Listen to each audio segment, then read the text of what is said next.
किया है। अब हमारे साथ एक और खास मेहमान मनजिंदर सिंह सिरसा हैं, अध्यक्ष हैं दिल्ली सिख गुरुद्वारा मैनेजमेंट कमेटी के। सिरसा जी बहुत बहुत धन्यवाद, सत श्री अकाल, आप जुड़े हैं, बहुत बहुत शुक्रिया। सर मैं जानना चाहूंगी, हमेशा से आपके गुरुद्वारा रकाबगंज में गई थी, मुलाकात हुई थी आपसे और वहां पे लंगर चखने का मुझे मौका भी, अवसर भी मिला था।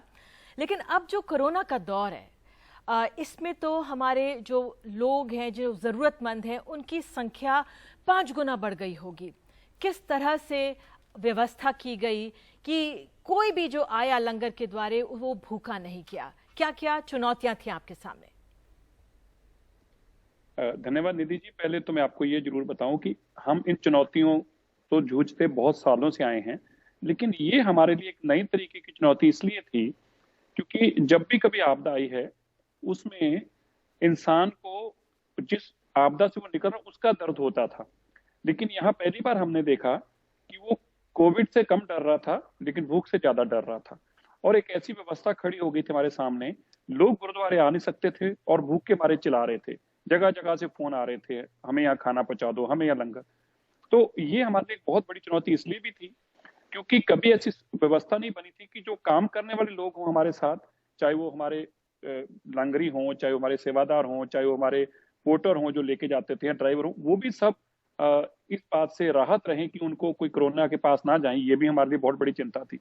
लेकिन परमात्मा ने ऐसी कृपा की, आप भी सुनकर हैरान होंगे, आज भी आप दिल्ली में देख रहे हैं कि 70-80 हजार का आंकड़ा पार कर गया। गुरु साहब ने ऐसी कृपा की कि आज इसको 100 दिन से ज्यादा हो गए और इस 100 दिन के दौरान 1.25 करोड़ के आसपास लोगों तक हमने खाना पहुंचाया और इसके अंदर ज्यादातर दिल्ली सरकार के माध्यम से जाता रहा। और जो भी लोग हमारी सेवा में निरंतर लगे थे, परमात्मा ने उनकी खुद रक्षा की और वो आज तक भी सभी लोग स्वस्थ हैं। बड़ा चैलेंज क्या था, जब वो लोगों के बीच में जाते थे तो मैंने ये देखा कि बहुत सेवाएं करने का मुझे भी मौका मिला क्योंकि मैं इस संस्था के साथ 7.5 साल से जुड़ा हूँ इस सेवा में। हमने फ्लैश फ्लड्स भी देखे, हमने जम्मू कश्मीर के फ्लड्स भी देखे, हमने उत्तराखंड को भी देखा, हमने नेपाल का भूचाल भी देखा, हमने चेन्नई के। लेकिन ऐसा दर्द पहली बार हमने महसूस किया जब इंसान के पास शरीर है, वो कुछ करके खाना चाहता है लेकिन ऐसी व्यवस्था ही नहीं रहेगी जो कुछ कमा के ला पाए। हमने उन लोगों को रोते देखा, हमने छोटे छोटे बच्चों को चिल्लाते देखा रोटी के लिए। तो ये एक हमारे लिए चैलेंज था।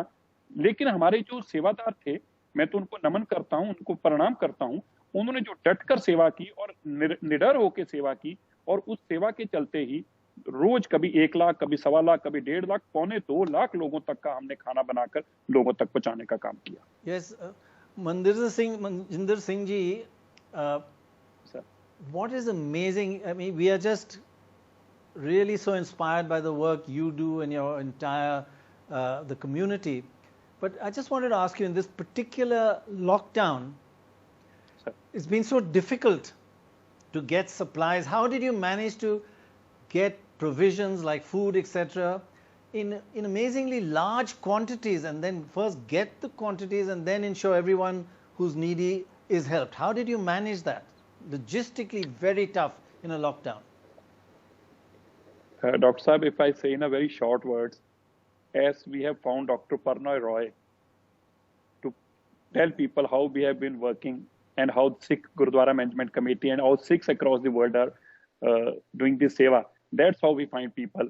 And people across all the religion, made from Hindu, you will be shocked that not just Hindu, Musliman also, Sikhs also, Jaini also, people across the religion and not just Indian, across the world had been coming here, coming with the donations, coming with truckloads of food.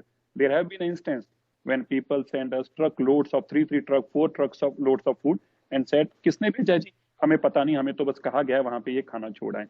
तो it is all due to the blessings of Guru Nanak Dev Ji, due to the blessings of Guru Granth Sahib Ji, and due to the blessings of people like you who came forward to help the people who are really in the need of this hour, and they were crying with hunger, and this hunger and starvation was that bad that nobody could ever imagine that things could get that worse.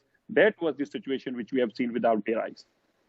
Manjinder ji, thank you so much for joining us. I can also share that The food served in langars is often absolutely delicious. In every single natural disaster I've covered, whether it is Uttarakhand, the tsunami, or even the Nepal earthquake, whenever you're hungry, you just went to a langar because there'd always be one. And the rule is the same. If you're still hungry, come back. We'll give you some more. There was never any restriction. It's an incredible sense of generosity.